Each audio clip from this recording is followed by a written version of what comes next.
बिस्मिल्लाहिर्रहमानिर्रहीम। अस्सलामु अलैकुम वरहमतुल्लाहि वबरकातुहू। हाँ जी, क्या हाल है सब लोगों का। अल्लाह से उम्मीद है कि आप सब इंशाल्लाह खैरियत से होंगे। तो आज हमारा नाज़रा कुरान की सीरीज का सबक नंबर 3 है। आज इंशाल्लाह हम बाकायदगी से हरूफ तहज्जी, जिनको हरूफ मुफरदात भी कहते हैं, तरतीब के साथ इंशाल्लाह पढ़ेंगे। और ये इंशाल्लाह हम रोज़ के 3 जो है ना हरूफ पढ़ा करेंगे इंशाल्लाह। और ये हरूफ हम मखारिज के साथ इंशाल्लाह पढ़ेंगे, साथ साथ इंशाल्लाह हम उनके मखारिज भी पढ़ेंगे कि कौन से हर्फ का कौन सा मखरज है।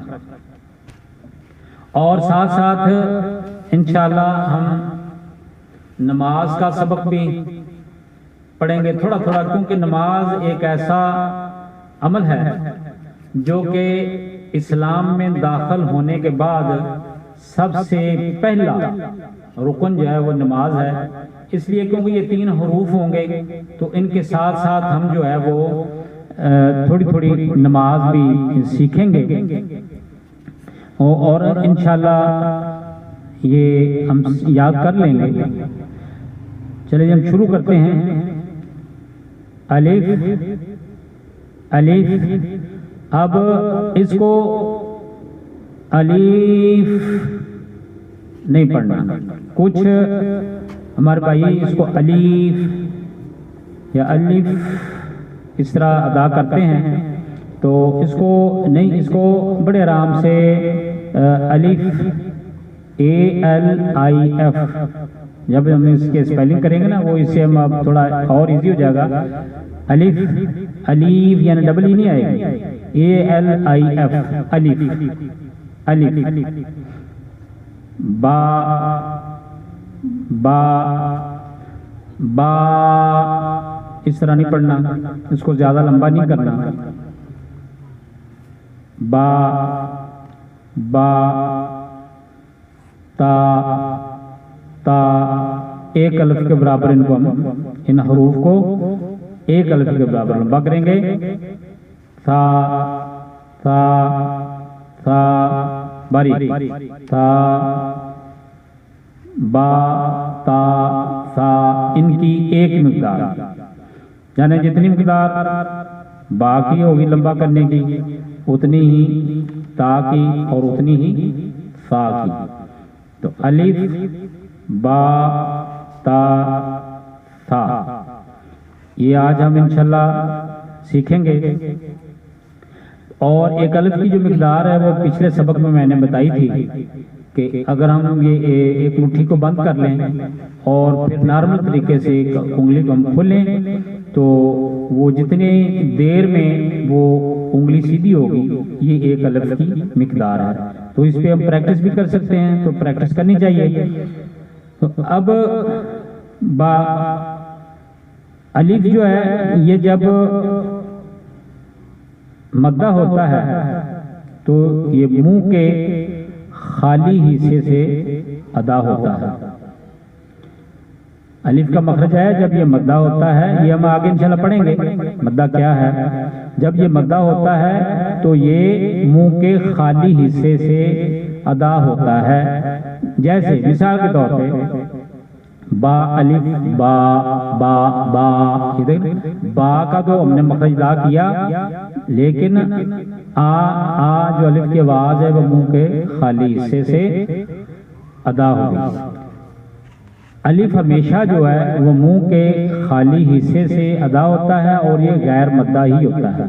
जब इसके ऊपर कोई हरकत आ जाती है, कोई अलामत आ जाती है तो ये फिर अलिफ नहीं रहता, ये हमजा बन जाता है। जब ये हमजा बनता है तो इसका मखरज जो है वो चेंज हो जाता है। इसका मखरज फिर वो हलक के सबसे नीचे वाला हिस्सा होता है।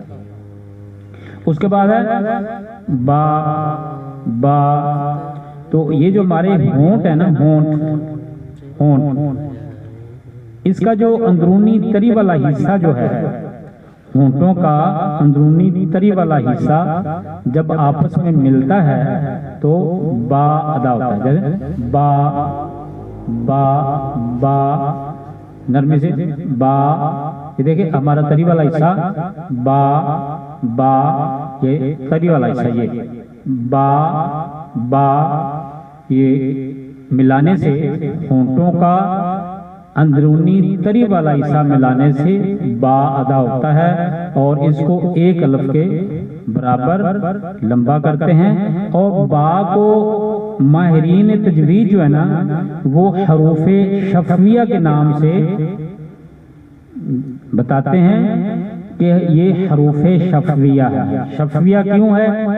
देखिए शफा कहते हैं होंठ को, तो ये दोनों होंठों के मिलने से अदा होता है, यानी कि बा को अदा करते वक्त दोनों होंठों का इस्तेमाल होता है, इसलिए बा को हरूफे शफविया, हरफे शफविया भी कहा जाता है।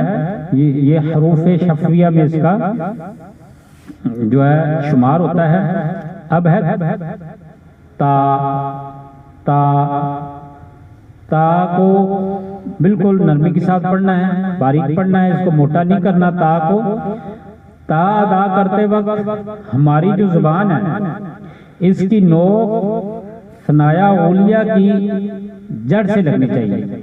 ता जैसे जरा देखें, गौर करें और फिर आपने आईने के सामने जाके भी ये प्रैक्टिस करनी है।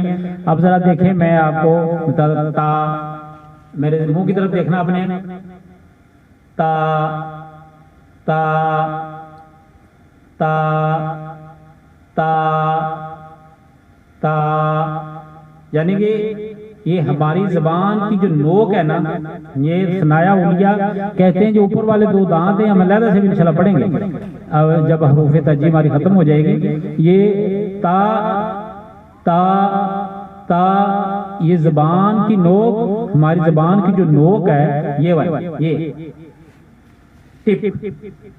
टिप ऑफ द टंग, ये सनाया उलिया जो ये हमारे दोनों दांत है ना सामने वाले, ये सामने वाले दोनों दांत, इनको सनाया उलिया कहते हैं। ये दोनों दांत ये इनको सनाया उलिया कहते हैं। तो इनकी जो जड़ है ना उसके साथ जबान की नोक को लगना चाहिए और बारीक आवाज में ता ता और एक अलफ के बराबर इसको लंबा करके पढ़ना चाहिए।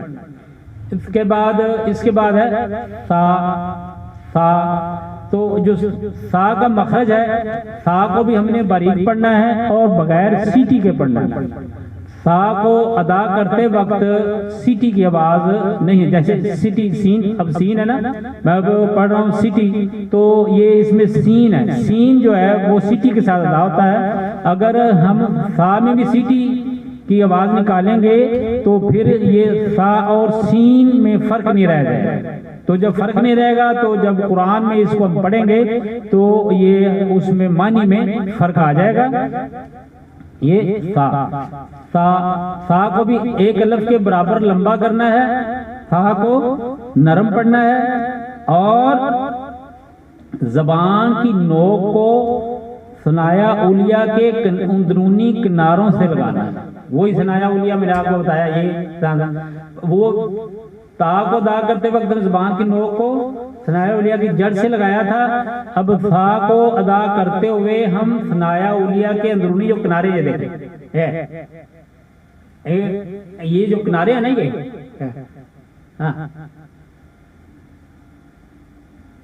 सा सा सा सा, इस तरह ये अंदरूनी किनारे से जबान की नोक को लगा के सा को हमने अदा करना है और सीटी के बगैर अदा करना है और नरम अदा करना है, इसको मोटा अदा नहीं करना। अब फिर हम प्रैक्टिस करते हैं।